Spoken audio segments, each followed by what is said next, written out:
There was a king who had 6 daughters and no son. When the queen gave the happy news that she was going to become a mother again, the king strictly said, "If this child is also a girl, I will not let her live." Hearing this, the queen became very upset. As the time of childbirth came closer, the king ordered the midwife to kill the baby as soon as she was born if she was a girl. The time came, and a very beautiful baby girl arrived in the world. As soon as the midwife saw her face, she couldn't kill her. The baby smiled, and from her lips, fragrant flowers began to fall. Seeing this scene, the midwife was shocked. When the queen heard the news, she was also astonished. She gave a lot of gold and silver to the midwife and told her to lie to the king so that she could raise the little princess secretly. And so, the princess began growing up in hiding. As she started walking, with her every step, bricks of gold and silver started appearing, which the queen hid away. Time passed, famine struck, and the treasury became empty. The king sat worried about how to manage the kingdom. Then the queen brought out some bricks from her secret stash and gave them to the king.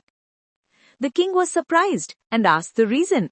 The queen said, "First promise me that my life will be spared." The king promised, and then the queen presented their 7th daughter. As she walked, gold and silver bricks scattered everywhere, and as she smiled, flowers fell from her lips. The king saw his little daughter for the first time, and his heart melted. He forgave the queen and embraced his daughter, but the older sisters' hearts burned with jealousy. To end the jealousy, the king made a separate grand palace for the youngest daughter. One day, the king had to go on a journey.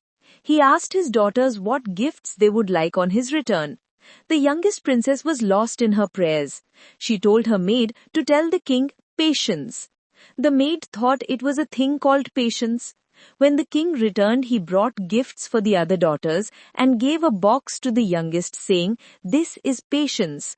The princess didn't understand and kept the box aside. One day, while looking for a fan in the heat, she opened the box and found a beautiful and elegant fan inside. As soon as she waved the fan, a handsome prince appeared before her. The princess fainted on seeing him.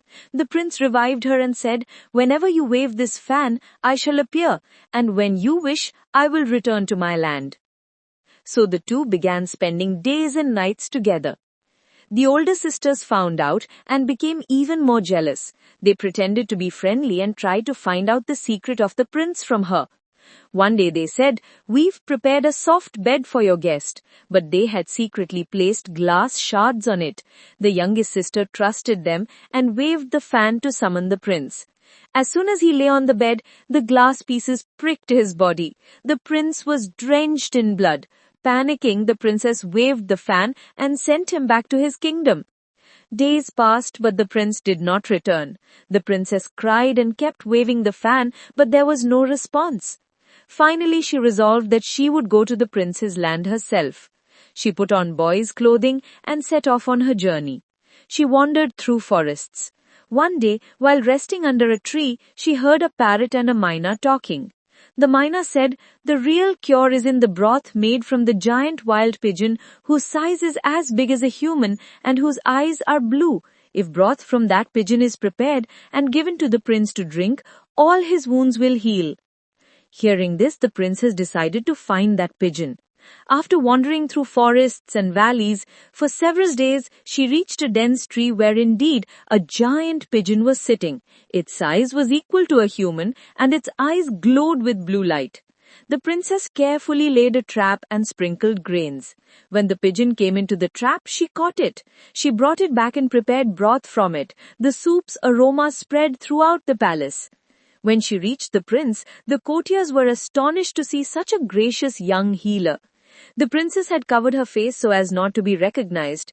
She asked to be allowed to give the soup to the prince. As the broth was given, miracles happened. The prince's wounds began to heal quickly. Within a few days, he was completely healthy and even more beautiful than before. The prince called the healer to court to express his gratitude and said, "O kind physician, you have saved my life. Ask for whatever you want. I won't refuse." The princess smiled and said, "Prince, don't you recognize me?" Saying this, she removed her veil. The prince looked in shock and saw his beloved princess standing before him. In joy, he threw himself at her feet. The courtiers too stared in amazement. The prince called her the queen of his life and seated her next to him on the throne. Within a few days, they were married grandly. The wedding was celebrated for 7 days and 7 nights. The princess sent a message to her father, the king. The king, queen, and all sisters attended the wedding. The older sisters shamefully apologized. The princess had a big heart and forgave everyone. Thus the prince and princess lived happily ever after. Whenever she laughed, flowers fell. When she walked, gold and silver scattered. And when she waved her fan, winds of joy began to blow.